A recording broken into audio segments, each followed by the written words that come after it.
दोस्तों आज की वीडियो है BTS बॉर्न बॉयज सीजन 1 के एपिसोड 3 की। और अगर अभी तक आपने एपिसोड 1 और 2 की एक्सप्लेनेशन को नहीं देखा है तो आप चैनल पे जाके देख सकते हैं। और बॉर्न बॉयज के एपिसोड्स को एक्सप्लेन करने में मुझे सच में बहुत ज़्यादा मज़ा आ रहा है। होप कि आपको भी इसे देखकर मज़ा आ रहा होगा और आप भी इसे एंजॉय कर रहे होंगे। तो चलिए वीडियो को शुरू करते हैं।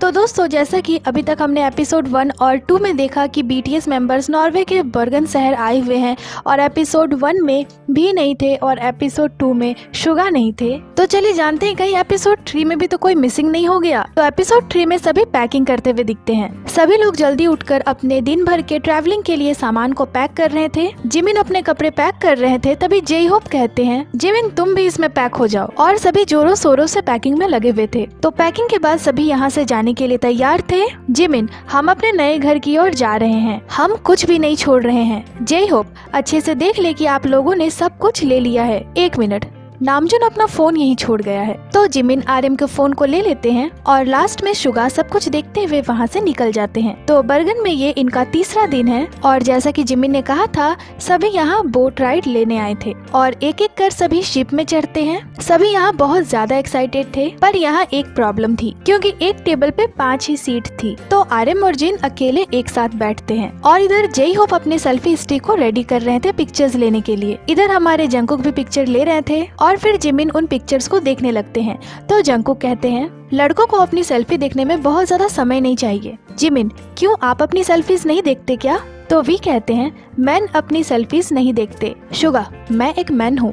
इधर आरएम और जिन शुगा और जे होप के भरोसे तीनों को छोड़कर चैन से सो रहे थे और हमारे शुगा जो कि पैसों के इंचार्ज थे वो अपना हिसाब किताब देख रहे थे। वो कहते हैं हमारे पास 1600 करोड़ थे। जे होप ओह लगता है हमारे पास अभी भी बहुत कुछ बचा है। शुगा ये 200 करोड़ है, मैंने कल ही सब कुछ ऑर्गेनाइज कर दिया है। और फिर दिखाया जाता है कि शुगा को इतने सारे पैसे कहाँ से मिले। तो कल रात की क्लिप दिखाई जाती है जहाँ सारे BTS मेंबर्स इकट्ठा हुए दिखते हैं। वो अपने ट्रैवलिंग फंड को चेक कर रहे थे। शुगा बोट सुबह 8 बजे निकलेगी, जरा सोचिए तब तो हम यहाँ खाना भी नहीं खा पाएंगे। हमारे पास टोटल 4200 करोड़ हैं। तो जरा कैलकुलेट कीजिए कि अगर हर एक मेंबर की खाने की लागत 100 करोड़ है, मुझे लगता है कि अगर हम सैंडविच खाकर गुजारा करें तो हमारे पास 2100 करोड़ होंगे। हमें ये पता लगाना होगा कि हमें क्या चाहिए और क्या नहीं। हमने खाने के लिए 200 करोड़ खर्च किए थे जब हम खाने के लिए बाहर गए थे। मतलब यहाँ भयंकर कैलकुलेशन चल रही थी। अब मुझे पता चला कि पैसों का इंचार्ज शुगा को क्यों बनाया गया था। वो बेचारे एक एक पैसों का हिसाब रख रहे थे। और फिर आज की क्लिप दिखाई जाती है जहाँ जे होप कहते हैं ये आज के लिए पैसे हैं। तो शुगा कहते हैं ये कल के पैसे हैं, ये वो पैसे हैं जिनसे हमें कल तक चलाना है, स्वीडन जाने से पहले तक। जंकुक कल तक इसमें लंच डिनर और ब्रेकफास्ट सब करना है। शुगा अगर हम बहुत ज्यादा बचाकर चले तो मुझे लगता है कि हमें आज कम खाना चाहिए, बस थोड़ा सा कम। तो जे होप कहते हैं हम ब्रेकफास्ट और लंच के जगह ब्रंच कर सकते हैं। 11 बजे खाना खाना अच्छा होगा, पर सच कहूँ तो मुझे नहीं लगता कि मैं 3 घंटे इंतजार कर पाऊंगा। शुगा या फिर हम ऐसा कर सकते हैं कि हम एक खाने को 2 लोगों के बीच में बांट सकते हैं। मतलब अब मैं क्या ही कहूँ। सच में हमारे सारे BTS मेंबर्स कितने ज्यादा मैच्योर हो चुके थे अपनी छोटी सी एज में ही। जब भी इनकी बातें सुनती हूँ तो इनके लिए मेरी रिस्पेक्ट और भी ज्यादा बढ़ जाती है। तो शुगा की बातें सुनकर वी कहते हैं एक मील को 2 लोगों में बांटना पड़ेगा। शुगा हाँ पर एक पर्सन अपना खाना पूरा खाएगा क्योंकि हम 7 लोग हैं। तो जिमिन तुम ऑर्डर क्यों नहीं करते? तो हमारे जिमिन जाते हैं ऑर्डर देने के लिए। वहाँ काफी सारी चीजें थी पर उन्हें सोच समझकर ही चीजें लेनी थी और सभी को यहाँ बहुत ज्यादा भूख लगी हुई थी। तभी शुगा कहते हैं हमें इनका प्राइस पूछ लेना चाहिए। जे होप जिमिन आप पूछ सकते हैं कि ये कितने का है। तो वे दोनों झिझकते हुए प्राइस पूछते हैं। तो उन्हें बताया जाता है कि सैंडविच और कोला को मिलाकर 274 करोड़ होते हैं। तो उन लोगों ने बिना किसी परेशानी के अपने खाने को ऑर्डर कर लिया जिसमें उन्हें ड्रिंक्स भी मिलती है। तो जैसा कि उन्होंने डिसाइड करा था कि अगर वे लोग ब्रंच करते हैं तो उसमें 3 घंटे बचे हैं और अगर वे लोग एक मील को 2 लोगों में बांटते हैं तो वे लोग ब्रेकफास्ट और लंच दोनों ही कर सकते हैं। तो उन लोगों ने सेकंड ऑप्शन को चुना था। तो यहाँ वे लोग खाने को 2 हिस्सों में बांट देते हैं। सभी बैठ जाते हैं। जे होप आरएम बाथरूम गया है, पर रियलिटी में आरएम शिप के ऊपर सुंदर नज़ारे को देख रहे थे और यहाँ सभी आरएम का वेट कर रहे थे कि कब वे आएंगे और कब सब मिलकर खाएंगे। जिमिन जब खाना हमारे सामने हो तो इंतजार करना मुश्किल हो जाता है। तो यहाँ जे होप का सब्र टूट जाता है और वो आरएम को ढूंढने जाते हैं। वो वॉशरूम के बाहर से आर्यन को आवाज देते हैं, पर आर्यन वहाँ कहाँ थे। तो जे-होप देखते हैं कि आर्यन बाहर है और इसे देखने के बाद वो कहते हैं मुझे बहुत गुस्सा आ रहा है। वो आर्यन के पास जाकर कहते हैं कि हर कोई आपका वेट कर रहा है और आप यहाँ पे क्या कर रहे हो? हमने खाना बांट लिया है और हम सब आपका इंतजार कर रहे हैं। आर्यन, तुम मेरा इंतजार क्यों कर रहे हो? जे-होप, क्योंकि हमें एक साथ खाना चाहिए। तो फिर दोनों वहाँ आते हैं और फिर सभी बैठ जाते हैं। रॉक पेपर सीजर से डिसाइड करते हैं कि वो कौन सा पर्सन है जो पूरा सैंडविच खाएगा। तो फिर वे लोग रॉक पेपर सीजर खेलना शुरू करते हैं और लास्ट में बचते हैं आर्यन और जंगकुक। और जंगकुक आर्यन से कहते हैं अब हमें ये कैसे करना चाहिए? क्या आपको भूख लगी है? अगर हाँ तो मैं आपको इसे पूरा लेने दूंगा। आर्यन, हाँ भूख पहले आती है। जंगकुक, इसने बहुत जल्दी बोल दिया, एक बार भी सोचे बिना। मैं ऐसा नहीं होने दे सकता, चलो फिर से रॉक पेपर सीजर खेलते हैं। तो आर्यन कहते हैं काश कम से कम मुझे एक अच्छी सीट तो मिल जाती। बेचारे आर्यन के बैठने के लिए भी जगह नहीं थी और ऊपर से रॉक पेपर सीजर में वो हार भी जाते हैं। तो जंगकुक तुरंत पूरे सैंडविच को उठा लेते हैं। पर जो भी था जैसा भी था, सब अपने ब्रेकफास्ट को बहुत ही ज्यादा एंजॉय कर रहे थे। आर्यन, ये बहुत अच्छा है, सभी मिल बांट कर खाते हैं। इतना मिल बांट कर खाते हैं कि कोक के कैन में स्ट्रॉ से हम अंदाजा लगा ही सकते हैं। खाना उन्हें बहुत पसंद आता है और जे-होप कहते हैं जंगकुक ने बहुत खाना खाया, मुझे लगता है कि आपको दोपहर के खाने की जरूरत नहीं पड़ेगी। जंगकुक, मैं आपकी बात नहीं सुन पा रहा हूँ। फिर जंगकुक वी को भी खिलाते हैं और खाने के बाद वे सभी लोग शिप के ऊपर नॉर्वे के सुंदर नज़ारों को एंजॉय करते हुए दिखते हैं। सभी पिक्चर्स ले रहे थे इस खूबसूरत से व्यू की। शुगा, ये बहुत सुंदर है। जे-होप यहाँ कुछ इस तरह से पिक्चर्स ले रहे थे। सभी बहुत ही ज्यादा खुश थे।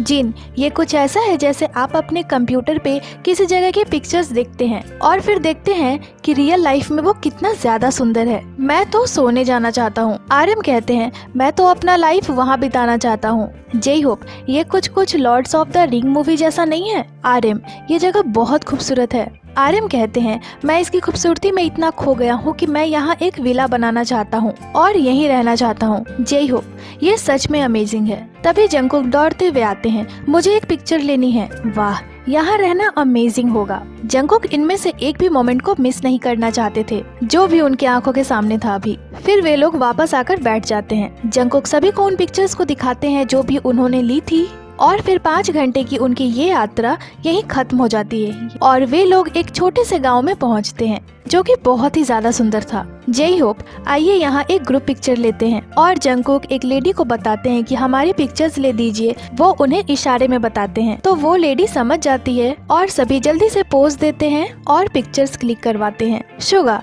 ये जगह तो अमेजिंग है, कैंप पर जाने के लिए बहुत अच्छी रहेगी। और तभी उन्हें अच्छी सी स्मेल आती है। आर्यन, आज कौन ऑर्डर करना चाहता है? जिन, मैं जिमिन को वोट देता हूँ। और फिर वे लोग एक रेस्टोरेंट में आते हैं और मेन्यू देखने लग जाते हैं। वहाँ काफी सारी स्वीट्स की ऑप्शन भी थी पर वे लोग डिसाइड नहीं कर पा रहे थे कि उन्हें क्या खाना है। थोड़ी देर सोचने के बाद वे लोग ऑर्डर करते हैं और खाना शुरू करते हैं। मजे से वे लोग अपने लंच को खाते हैं और हमारे जंगकुक दिखाते हैं कि उन्होंने अपनी व्हाइट हुडी पे खाना गिरा दिया है। तो जैसा कि अब उनका खाना पीना हो गया था तो वे लोग वहाँ से चले जाते हैं। फिर हमारे वी दिखते हैं। वो कहते हैं ठीक है, आइए देखते हैं सभी लोग कहाँ गए। वहाँ पे हैं सब। वहाँ जिन, जंगकुक और शुगा हैं। वाह, मेरी नजरें तो कमाल की हैं। और फिर वी उन्हें आवाज देते हुए कहते हैं तुम लोग वहाँ क्या कर रहे हो? जिन, क्या वो तैयोंग है? वी, आप लोग इतनी सारी तस्वीर लेना बंद करो, आप क्या कर रहे हैं? शुगा, चलो उसे नजरअंदाज करते हैं। वी, क्या? मुझे इग्नोर करो और चलो? शुगा, उसे यहाँ तक पहुँचने में पूरी जिंदगी लग जाएगी। वी, क्या मतलब है आपका पूरी जिंदगी? जिन, है वो हमें कैसे सुन सकता है? वी, मैं आपको सुन सकता हूँ। जिन, पर वो कैसे सुन सकता है कि हम यहाँ क्या कह रहे हैं? जिन सोच ही रहे थे तभी वो देखते हैं कि वी के पास माइक है और फिर से सारे मेंबर्स एक साथ इकट्ठे हुए दिखते हैं। तो उन्होंने डिसाइड करा था कि वो पहाड़ के ऊपर जाएंगे क्योंकि वहाँ घोड़े थे। तो जिमिन बताते हैं जब भी हम अलग होते हैं तो सिर्फ तैयोंग को छोड़कर हम सभी एक जगह मिल ही जाते हैं। तो सभी पूछते हैं कि तैयोंग कहाँ गया? तो शुगा बताते हैं कि तैयोंग शिप्स देखने गया है। और यहाँ आर्यन, जे-होप और जिमिन कुछ चीजें खरीदने जाते हैं और शुगा और जिन अलग जगह जाने लगते हैं। और जंगकुक उन्हें बाय कह रहे थे। वो कहते हैं मैं थक गया हूँ। शुगा, हम पहाड़ चढ़कर बहुत सारा वजन कम करने वाले हैं पर उन्हें डाइटिंग करनी होगी। जिन, आपको लगता है कि हम ऐसा करेंगे, वो भी आधे खाने के साथ? इधर जंगकुक अकेले ही जाने लगते हैं। वो कहते हैं 1 मिनट, शुगा के पास सारे ट्रैवलिंग के पैसे हैं, मेरे पूरे 100 क्रोन। तो फिर वो बाकियों के साथ ही रहने का सोचते हैं। इधर हमारे वी अकेले ही बहुत मजे कर रहे थे। वो कहते हैं मैं एक बाइसिकल रेंट पे लूंगा। तो फिर वो उसके लिए बातें करते हैं और एक फॉर्म भरते हैं। उसके बाद उन्हें एक बाइसिकल रेंट पे मिल जाती है। वो यहाँ एक साइकिल चूज करते हैं और उसे चलाने लग जाते हैं। इधर जेहोप और बाकी लोग शॉपिंग में बिजी थे। वे लोग यहाँ अलग अलग चीजें ट्राई कर रहे थे। तभी जंगकुक कहते हैं वी ने एक बाइसिकल रेंट पे लिया है, ये कितने का था? We 100 crown. जेहोप ये तो बहुत ज्यादा है। तो जंगकुक भी साइकिल के पीछे बैठ जाते हैं और एक छोटी सी राइड लेते हैं। इधर जिमिन और जेहोप शॉपिंग कर रहे थे और उनके पास सिर्फ 50 क्रोन ही बचे थे। वो कहते हैं अगर हम इन्हें खरीदते हैं तो हमारे पास 8 क्रोन कम हो जाएंगे। जिमिन को यहाँ बहुत मन था कि वो इन चीजों को ले ले, पर उनके पास पैसे ही कम थे। वो कैमरे पे क्यूट एक्टिंग करके दिखाते हैं ताकि कोई उन्हें ये खरीद कर दे दे, पर ऐसा नहीं होता। वो कहते हैं 10 क्रोन केवल 1500 कोरियन वॉन ही होते हैं, ये तो सिर्फ एक कॉइन है। आप लोग हमारे साथ बहुत सख्त हो रहे हैं, मैं इस तरह नहीं रह सकता।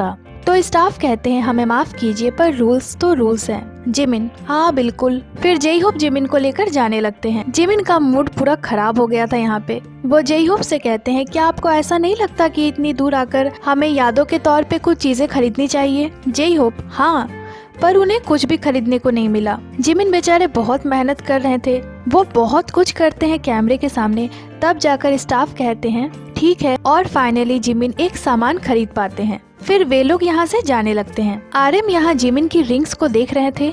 जंगकुक जिमिन क्या आपने अपनी छोटी उंगली में भी अंगूठी पहनी है? ये थोड़ी अनकंफर्टेबल नहीं है आपके लिए? क्या ऐसा नहीं लगता कि ये गिर जाएगी? जिमिन नहीं, और फिर वो अपने हाथों को हिलाने लगते हैं तो एक अंगूठी खुलकर गिर जाती है। जेहोप पर ये उनकी छोटी उंगली से नहीं गिरी है, पर फिर वो अंगूठी भी गिर जाती है। इधर वी सभी को ढूंढ रहे थे। वो कहते हैं सब लोग कहाँ गए? हमारा बैग कहाँ है? उनके पास शायद मेरी बैग है। कैमरामैन क्या आपने अपना बैग खो दिया? वी हाँ, मुझे लगता है शायद किसी कैमरामैन के पास मेरा बैग है। अब वी यहाँ टेंशन में थे। स्टाफ क्या आपका सारा सामान उस बैग में था? आपके टिकट भी? वी मेरा सारा सामान सब कुछ उसी में है। फिर वी ट्रेन में बैठ जाते हैं। इधर जिन और शुगा भी वापस आ गए थे और उन्हें पता चलता है कि वी ने अपना बैग खो दिया है। शुगा क्या?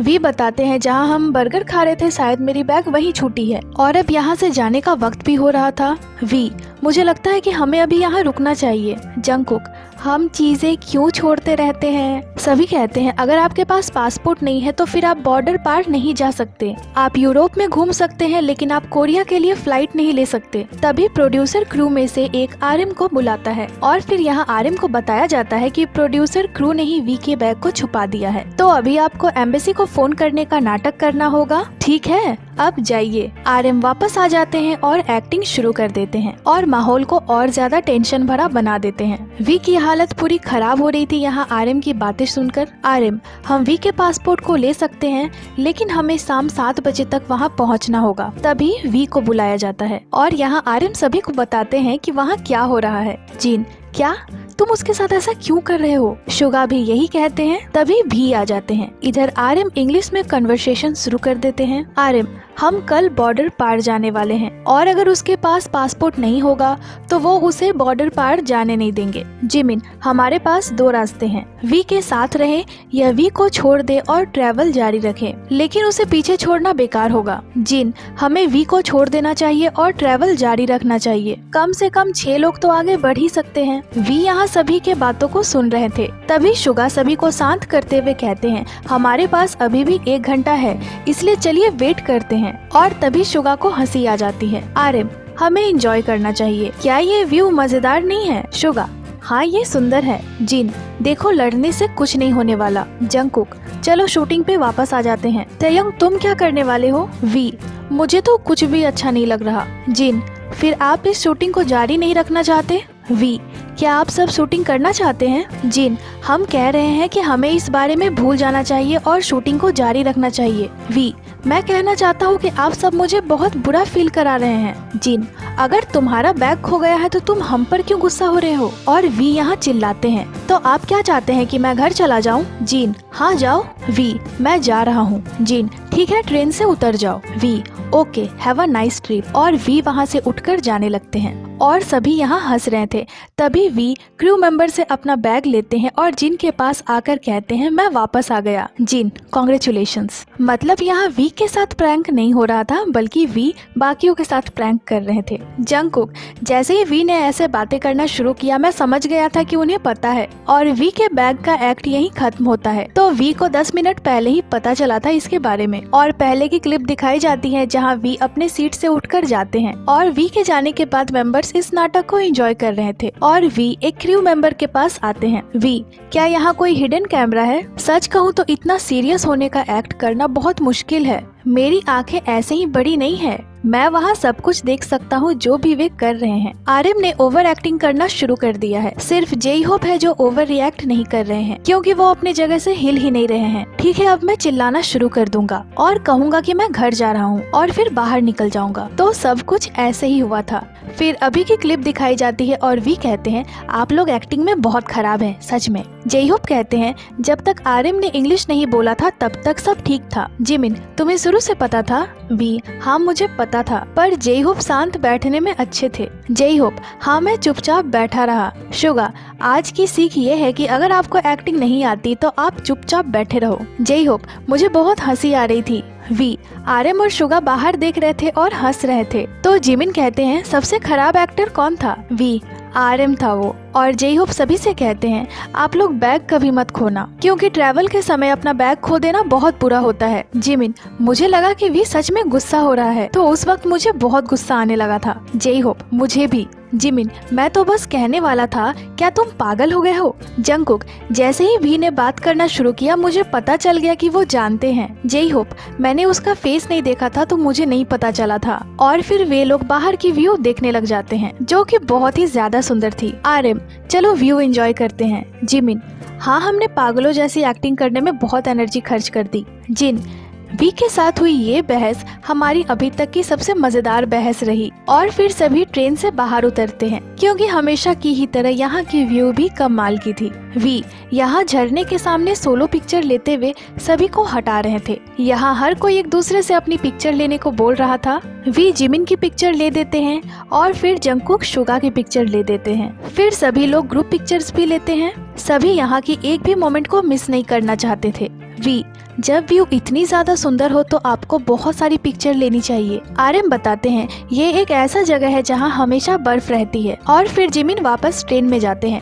वो देखते हैं कि किसी ने अपना टिकट छोड़ दिया है तो वो कहते हैं इतना सब होने के बाद भी किसी ने अपना टिकट ट्रेन में ही छोड़ दिया। तो हमारे जिमिन उस पर्सन को सबक सिखाने के लिए टिकट को अपने पास रख लेते हैं। जंगकुक इधर पिक्चर्स लेने में पूरी तरह से बिजी थे।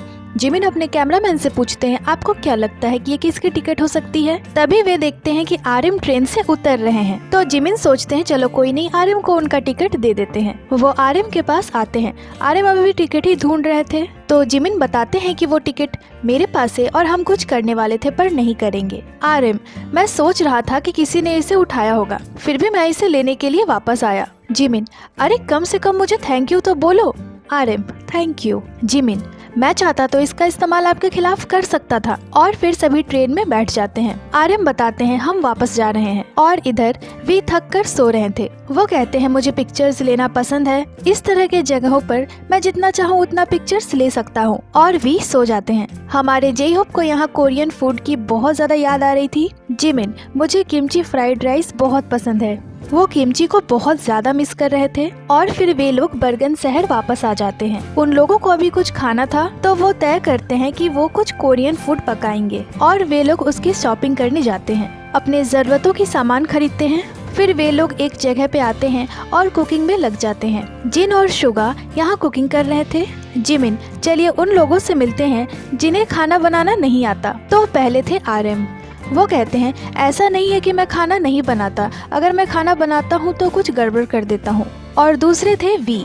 जिमिन बताते हैं हमने चावल भी खरीदा है पर हमें नहीं पता कि इसे कैसे पकाना है। मैंने इसे फोन में भी देखा था। सबसे पहले एक बर्तन में पानी भरें, फिर उसमें 1 चम्मच नमक डालें और फिर पानी को उबालें और जब ये उबलने लगे तो इसमें चावल डाल दें और 12 मिनट तक ठंडा होने दें। जेई हो हमें नमक भी डालना होगा। जिमिन हाँ वो कहते हैं जब भी मैं मदद करने की कोशिश करता हूँ तो कुछ भी ठीक नहीं होता। और फिर उनका चावल बनके तैयार हो जाता है। जिमिन उसे टेस्ट करते हैं और कहते हैं इसे अभी और पकने की ज़रूरत है। तो वो उसे फिर से पकाते हैं और थोड़ी देर बाद उनका खाना बनकर रेडी था। सब एक साथ बैठते हैं और खाना शुरू करते हैं। मजे से वे लोग घर के टेस्ट को लेकर खाना खा रहे थे और एक बहुत ही ज़्यादा इंटरेस्टिंग और बिजी और खूबसूरत भरा दिन वो यहीं ख़त्म करते हैं और बॉर्न बॉयज़ एपिसोड 3 यहीं ख़त्म हो जाती है। तो दोस्तों फाइनली इस एपिसोड में हमें सारे के सारे BTS मेंबर्स एक साथ देखने को मिले। बाकी ये एक्सप्लेनेशन आपको कैसी लगी हमें कमेंट कर ज़रूर ही बताइएगा। जल्दी आपसे एक नए एक्सप्लेनेशन के साथ मिलते हैं। तो ये थी आज की वीडियो को लाइक करें, चैनल को सब्सक्राइब करें। इसके साथ ही आप हमें इंस्टाग्राम पे भी फॉलो कर लें जिसकी लिंक चैनल पे दी हुई है। अपना बहुत सारा ख्याल रखें। मिलती हूँ आपसे अगले वीडियो पे।